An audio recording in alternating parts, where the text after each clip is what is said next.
So, do you think Obamacare is good? Listen to this. One person who knows Obamacare inside and out, and she got some tips on how you might be able to avoid the pitfalls. Obamacare has been around in one form or another for over 3 years now, and most Americans still don't know what it means for them and their families. That included much of Congress.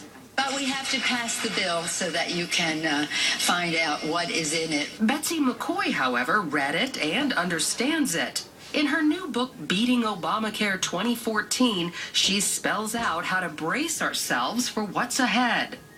Over half of Obamacare is paid for with cuts to Medicare, mostly what Medicare pays hospitals. One result, hospitals will cut back on nurses. So no matter what age you are, if you're going into the hospital, be aware you're going to get a lower standard of care. And when you press that button for help, you're going to have to wait longer. So if you know you're entering the hospital, you could hire a private duty nurse, at least for the first night or two. All the doctors, especially surgeons, but generally all doctors keep a list of private duty nurses they prefer.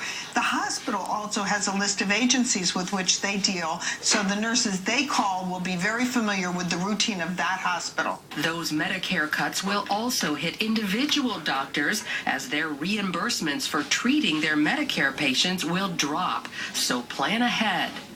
If you're in your mid-50s, late 50s, early 60s, line up your doctors now, a cardiologist and an internist, even if you're healthy. Because if you don't, when you turn 65 and go on Medicare, you won't be able to find a doctor willing to take you on as a new patient. We all confide things to our doctor that we wouldn't tell anyone else. But under Obamacare, doctors enter all that private information in a computer. And recent headlines highlight